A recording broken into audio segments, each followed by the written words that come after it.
On this edition of Lexington Now, helping discarded pets, where does road salt come from, and recycling your broken Christmas lights.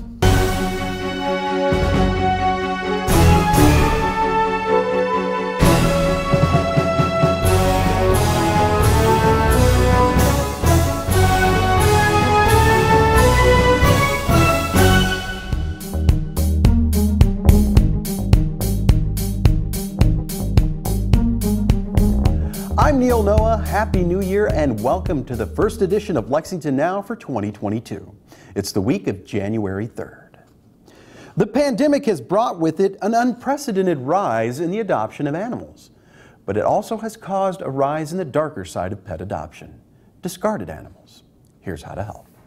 I am Sergeant Erin Evans, the Community Enforcement Sergeant for Fayette County, so I actually handle a lot of different things, specialty things, the city license program, the rabies clinic that we do with the health department each year, also run calls to service, and then of course also a little bit of training, covering different departments when we're shorthanded, stuff like that, so jack of all trades. The term that they've actually, that's caught on right now is discarding, discarding of animals, which is truly what it is, you know. It's sad all the way around. It doesn't have to be that way. Basically, we do have a front end office for animal control, and it does have certain hours, noon to 6, Monday to Saturday. So before and after those hours and all throughout the night, we do have an after-hour kennel where anybody in Fayette County that picks up a stray pet in our county can bring the pet here if they're not able to hang on to it. We understand that's not always something a person can do. So there is a phone number posted on our door for individuals to call before and after our actual hours of operation, and the officer on the other end will instruct them how to put the pet in the after hours kennel. And then first person in the morning goes ahead and processes and makes sure the pet is set up so they can wait their stray hold time. Anybody that finds a stray pet, we're here just for that reason. This is the safe place. We're the designated shelter for Fayette County. So this is where they'll do their stray hold time while we vigorously look for their owner. If somebody is actually surrendering a pet, it is a little bit different of a scenario, just because pets in the state of Kentucky are actually considered property. So there's a little bit more paperwork involved. And of course, obviously there is a fee to surrender.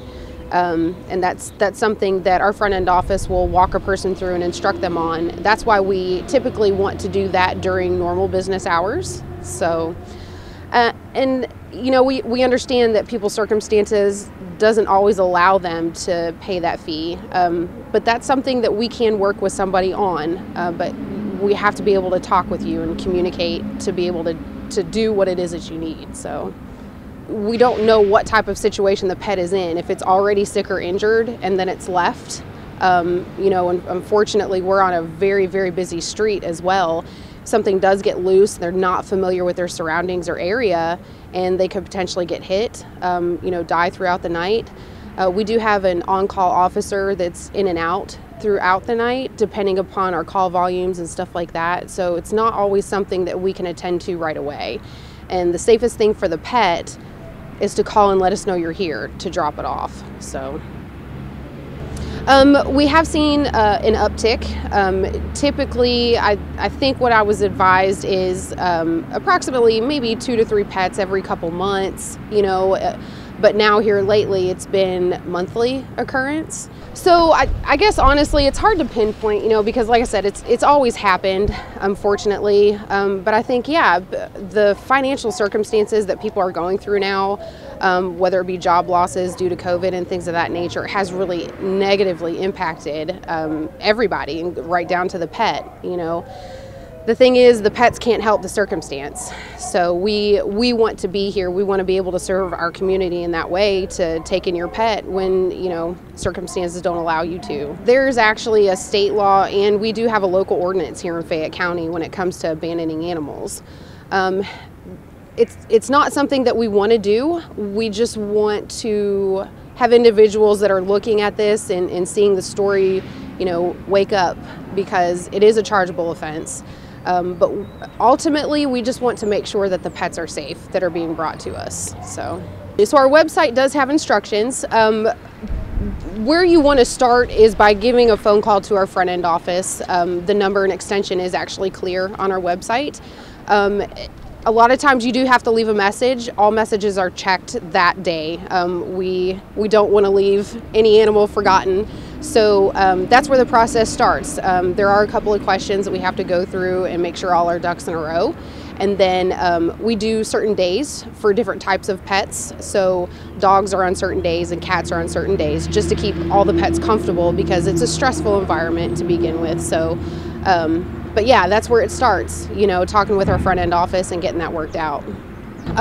All pets that do come in that are either surrendered or not reclaimed by their owner, they do go through a health and temperament evaluation. Obviously, they're spayed and neutered. That's very key for overpopulation.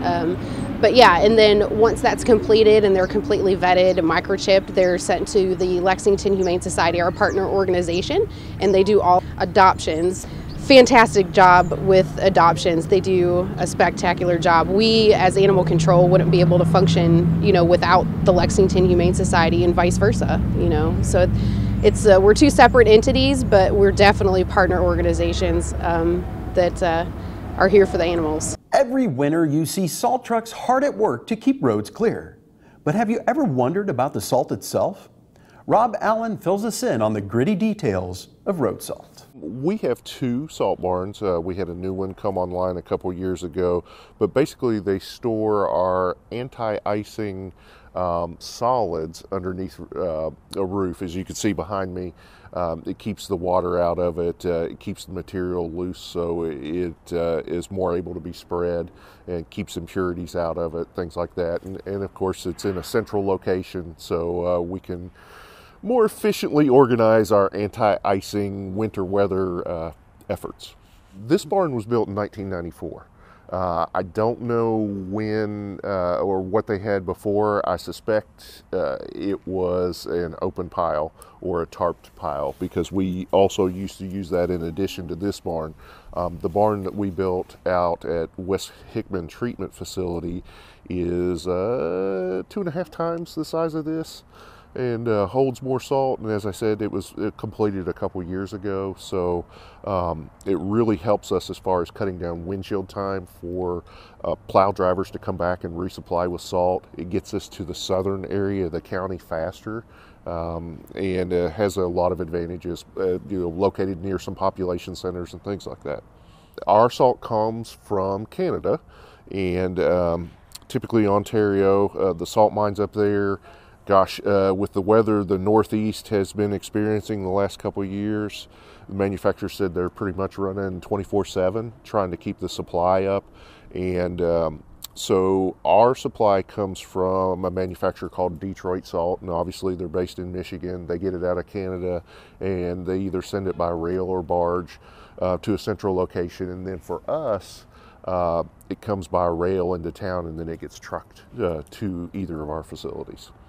We use on average 6,000 tons a year, but that varies quite a bit, because we went from the early 2000s, we had roughly 22 ice and snow events a year, to 2014, 2016 down to 12. So while we had fewer events, they were also increased in severity, and that's what we're seeing. So last year we used, I believe, around 9,000 tons. We had a pretty good snow and some lower temperatures that lasted, for pretty much a whole week, and we had to keep on treating. So for us, fewer events but bigger ones, and so you could say 6,000 tons safely. At times you'll see a light blue salt or a color that seems off. That is an anti-caking agent to keep it sprinkling. The chemical composition of it is the same as table salt. We add a sugar beet derivative to our salt as we're spreading it. What that does is it wets the salt grain and helps it stick to the road better. So we use less salt, which is then more environmentally friendly, and of course using less salt is a cost savings. But what that does, that wet material applied at the spinner when we're dispensing salt, keeps it from scattering so much and bouncing off the road. So we found that as a benefit.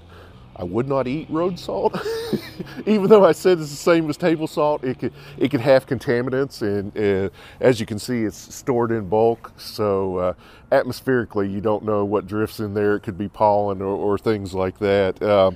And of course, less is more. You can get salt burn in plants. You also need to watch pet feet.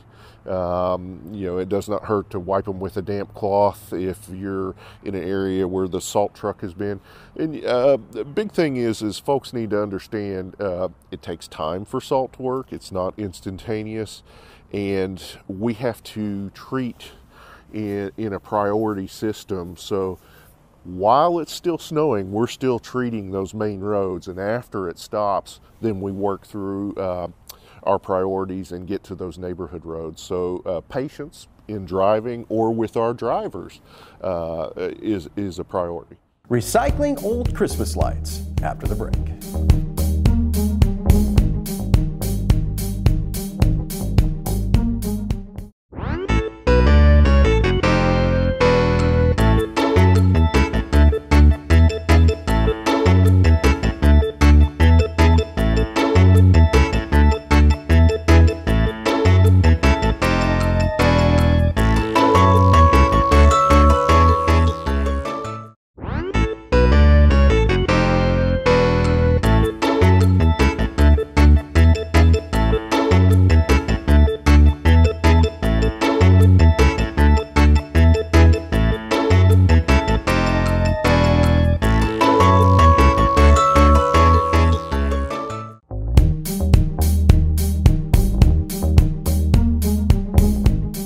Welcome back to Lexington Now.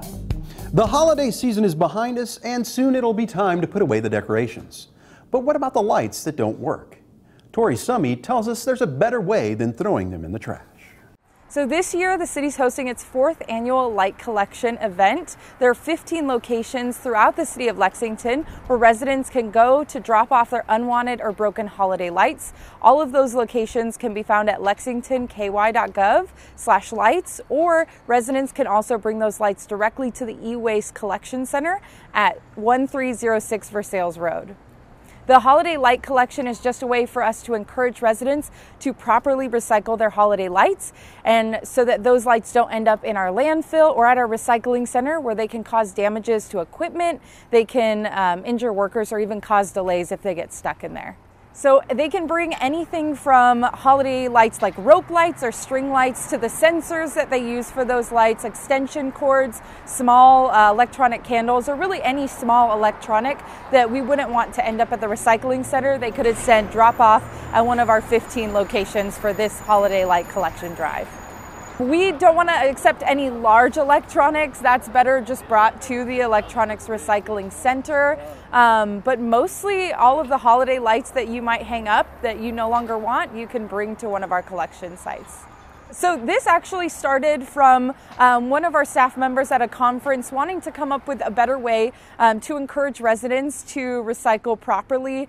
We've had too many of our holiday lights and things that got tossed out that were supposed to go to the electronics recycling center end up at our actual regular recycling center, and it takes time to clear those out, and sometimes it can even cause delays or damage to equipment. So this is a way that we all can win by partnering with businesses and also allowing residents to find a place close to them while they're out shopping to then recycle their lights properly and for us to get them where they need to go.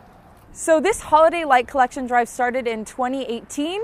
Each year we've collected more lights than the last, and we have a total running number of 5,120 pounds of holiday lights that have been collected through this program over the past 3 years. We're hoping to collect even more this year because every pound of lights that's collected through this program doesn't end up in our landfills or at our recycling center where it can cause damages.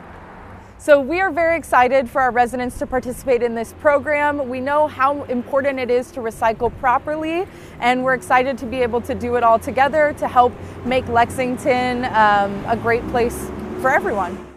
Over the holidays, you may have picked up a new car seat for the youngest member of your family. 7th District Council member Preston Worley has some tips on proper installation. So Firefighter Berger is one of the technicians and instructors for the car seat installation program. And he's going to walk through a little bit of the basics of the program, and then we're going to take a look inside my vehicle and make sure this car seat's set up correctly. Firefighter Berger, thanks for being with us. Hey, thanks for having me. To date, from 2019 until currently today, we've installed 922 seats for the public. It's imperative that people come out because a lot of times there's information that just kind of seems to kind of get past and slip through the cracks. So we like to make sure that when the parent comes in or the grandparent or the guardian, that they feel comfortable and they feel knowledgeable when they leave our station, that they know that their child's going to be safe, and that if they have to switch that car seat out to a different vehicle or something like that, that they've got the knowledge and the skills to make it happen. The great thing about this program is we actually have 6 convenient locations throughout Lexington that you can come. We have 61 car seat technicians on the fire department right now that can make sure that you get taken care of. A lot of times we'll have people come in that still have the car seat in the box, or they might have it installed. So we see it all different types of ways. See here, you've already got yours installed. So the first thing I would do is I'd make sure that the seat base itself is level. All right. The good thing about any car seat, it doesn't matter price, it doesn't matter. They're always going to have a way to make sure that the seat is level. You're going to have a ton of information on the seat alone, whether it's on the base. You'll have information that's on the side of the seat showing how much weight the child can be before you have to switch to a different seat. They have a ton of information. A lot of times you'll want to make sure that you go through that owner's manual of that seat so you know exactly how it functions, along with your car manual, to make sure that you have all that information as well. Now, after we look at that type stuff, we're going to go in here and I'm going to make sure you don't want to have any more than an inch of movement at the belt path. So I would come in here and I can see right now that your car seat is installed correctly. You don't have any movement here at the belt path. And a lot of times parents will be like, well, it moves a lot up here. In rear facing only seats, it's going to do that. We don't have any way to make sure that it's real tight at the end of the seat. That's why it's always imperative that you make sure that it's installed correctly and that there's no movement at the belt path more than 1 inch. So we don't have any movement whatsoever. The car seat is level, as you can see. We've got a level indicator here and on the side here. So this car seat's installed correctly. Now, for some reason, if it wasn't installed correctly, I would actually uninstall this base. I would walk you through it, and then I would actually take it back out and I'd have you install it before you leave, because I'm a teacher, I'm not an installer. Sure. So I want to make sure that when the parent leaves, they've got the knowledge and the confidence, again, to know that they're putting it in correctly and that their child is going to be safe when they're out on the roads. Sure. So, and I know some of these bases and these car seats have different ways that you can install them in your car. And it looks, I've used some clips here that came with this particular manufacturer, yep. But also the belts. Could you show us a little bit about using the belt in this particular situation? Yep. So this seat right here, you've actually got it with the latches down at the bottom. That's a great way to keep it installed. It is super safe, just as the seat belt would be. If you decided I don't want to use the latch system, I want to use the seat belt, well, we would take it out.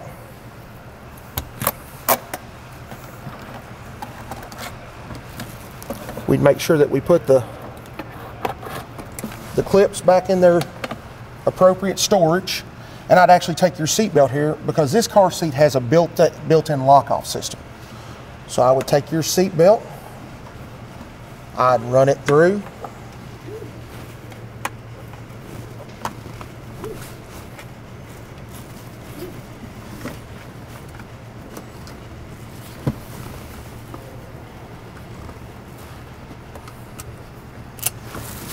I buckle the seat in. I'm going to pull the slack out of the seat belt, making sure that the base stays level.